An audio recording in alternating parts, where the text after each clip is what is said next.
today.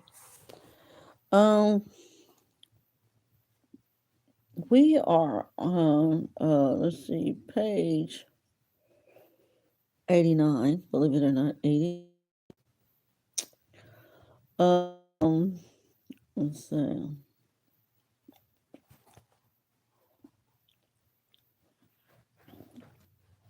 Chapter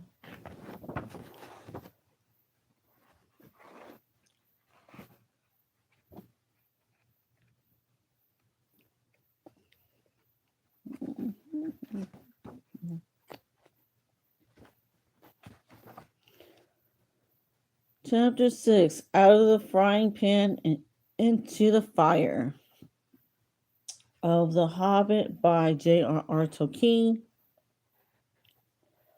As you can see, I'm going to go ahead and put this up. Oh.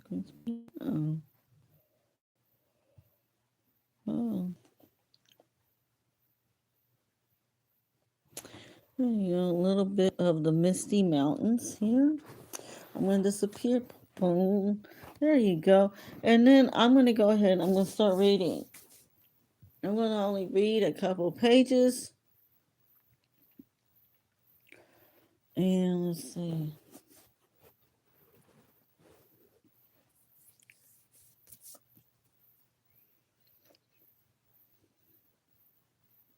At the top of page 89, second paragraph.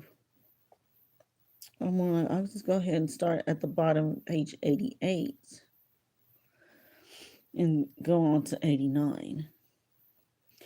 Okay. But the wizard called them to their senses. We must be getting on at once. Now, we are a little rested, he said.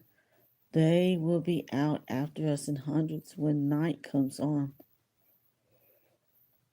And already shadows are lengthening. They can smell our footsteps for hours and hours after we have passed. We must be miles on before dusk. There will be a bit of moon if it keeps fine, and that is lucky. Not that they mind the moon much, but it will give us a little light to steer by. Oh, yes, he said in answer to more questions from the Hobbit. You lose track of time inside goblin tunnels. Today's Thursday, and it will be Monday or Tuesday morning that we were captured. We have gone miles and miles and come right down through the heart of the mountains and are now on the other side. Quite a shortcut. But we are not at the point to which our paths would have brought us. We are too far to the north and have some awkward country ahead.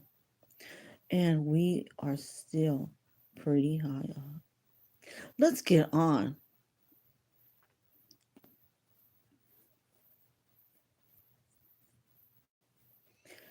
I am dreadfully hungry, groaned Bilbo, who was suddenly aware that he had not had a meal since the night before last.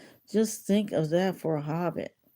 His stomach felt all empty and loose, and his legs all wobbly, now that the excitement was over.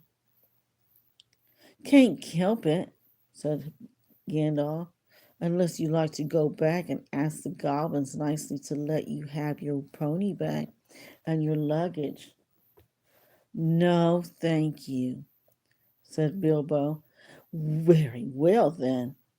We must just tighten our belts and trudge on, or we shall be made into supper, and that will be much worse than having none ourselves. As they went on, Bilbo looked from side to side for something to eat. But the blackberries were still only in flower.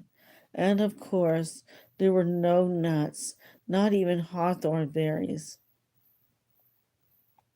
He nibbled a bit of sorrel, and he drank from a small mountain stream that crossed the path, and that he ate 3 wild strawberries that he found on the bank. But it was not much good. They still went on and on. The rough path disappeared. The bushes and the long grasses between the boulders, the patches of rabbit cropped turf, the thyme and the sage and marjoram and the yellow rock roses all vanished. And they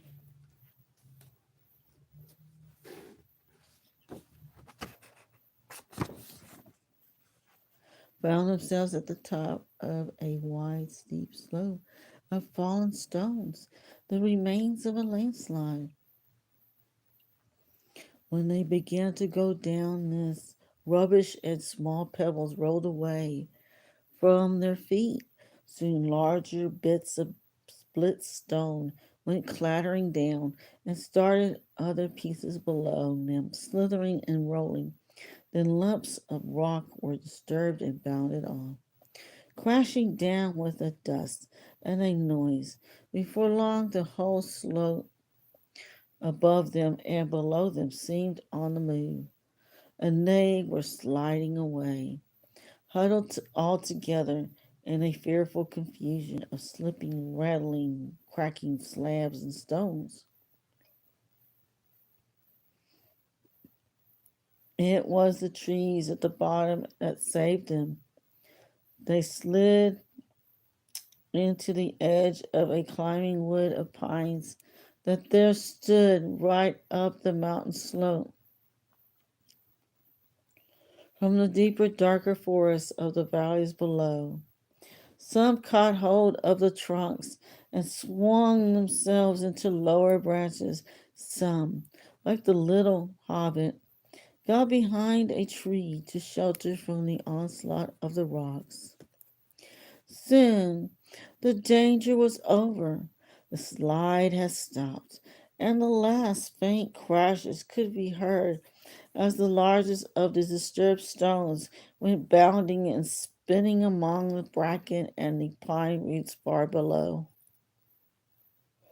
Well, that has got us on a bit, said Gandalf, and even goblins tracking us will have a job to come down here quietly. I dare say, grumbled Bomber, but they won't find it difficult to send stones bouncing down on our heads. The dwarves and Bilbo were feeling far from happy and were rubbing their bruised and damaged legs and feet.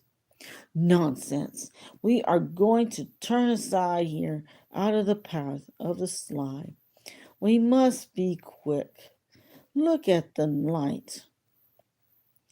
The sun had long gone behind the mountains. Already the shadows were deepening about them, though far away through the trees and over the black tops of those growing lower down. They could still see the evening lights on the plains beyond. They limped along now as fast as they were able to down the gentle slopes of a pine forest in a slanting path leading steadily southwards.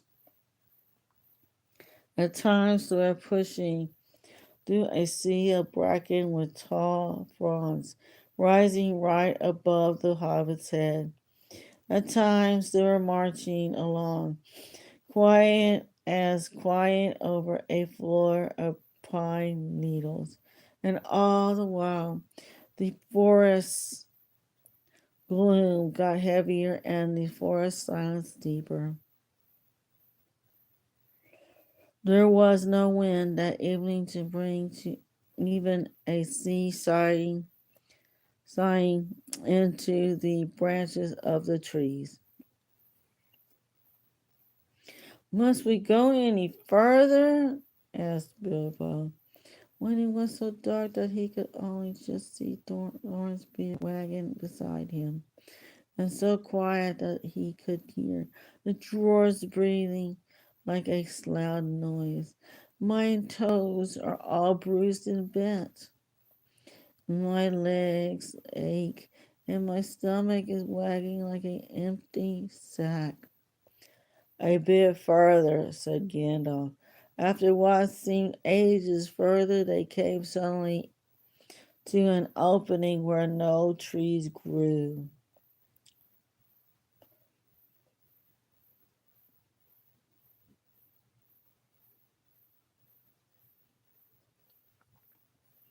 The moon was up and was shining into the clearing.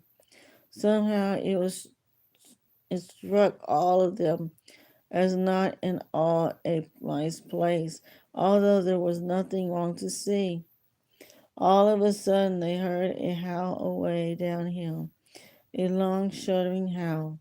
It was answered by another away to the right and a good deal nearer to them. Then another not far away to the left.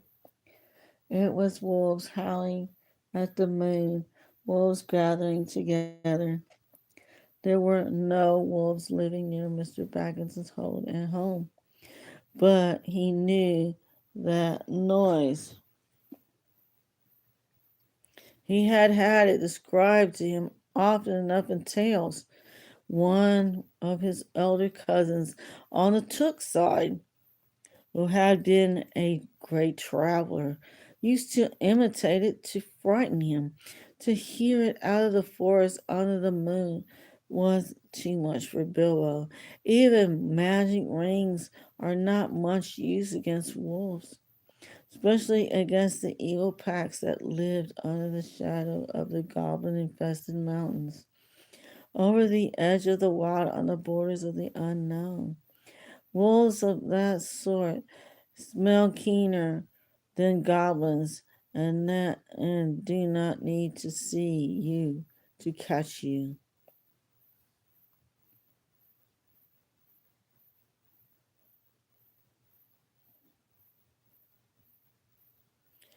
What shall we do? What shall we do? He cried, escaping goblins to be caught by wolves. He said, and it became a proverb, though we now say, out of the frying pan into the fire. In the same sort of uncomfortable situations. Up the trees quick, cried Gandalf, and they ran to the trees at the edge of the glade, hunting for those that had branches fairly below, or slender enough to swarm up. They found them as quick as they could. You can guess, and up they went yep, as they went as high as they ever could trust the branches. You would have laughed from a safe distance if you had seen the dwarfs sitting up in the trees with their beards dangling down like old gentlemen gone cracked and plain at being boys.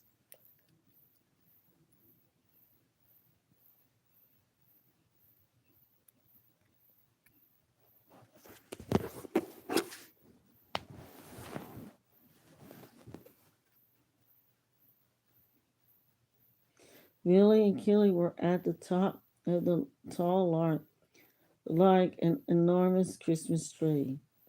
Dory, Nori, Ori, Oin, and Gloom were more comfortable in a huge pine, with regular branches sticking out of it, at, sticking at intervals like the spokes of a wheel. Bufur, Beaufort, Bomfur, and Doran were in another, Dwalin and Balin, and swarmed up a tall, slender fir with few branches and were trying to find a place to sit in the greenery of the topmost boughs.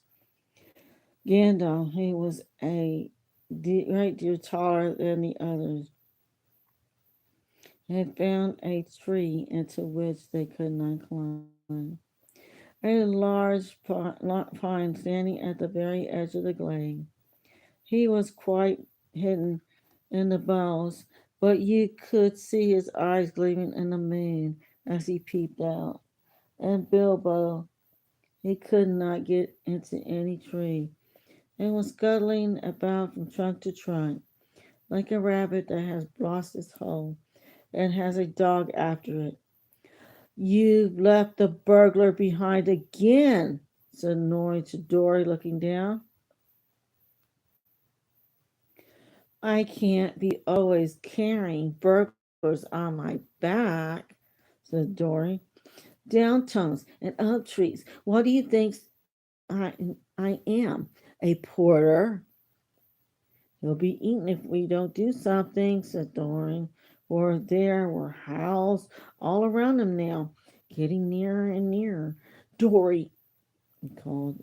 For Dory was lowest down in the easiest tree. "Be quick and give Mr. Baggins a hand up." Dory was ready, a decent fellow, and quiet in the grumbling. Poor Bilbo could not reach his hand, even as he climbed down the bottom branch and hung his arm as far as he ever could. So Dory actually climbed out of the tree and let Bilbo scramble up and stand on his back. Just at that moment, the wolves trotted howling into the clearing. All of a sudden, there were hundreds of eyes looking at them. Still, Dory did not let Bilbo down. And he waited till he clambered off his shoulders into the branches, and then he jumped for the branches himself. He only just in time. A wolf snapped at his cloak as he swung up and nearly got him. In a minute, there was a whole pack of them yelping all around the tree and leaping up at the trunk with eyes blazing and tongues hanging out.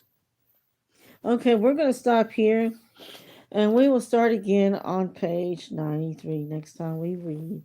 Okay, so everyone, please make sure whatever you do, make sure you don't hurt yourself or someone else while you're doing it. Okay. Oh. And make sure you have safe travels, my friends, and make sure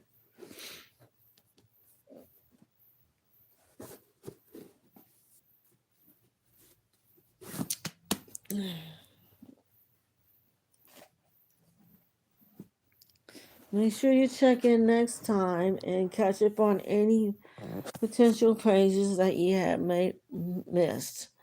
So good night, everyone. Laters.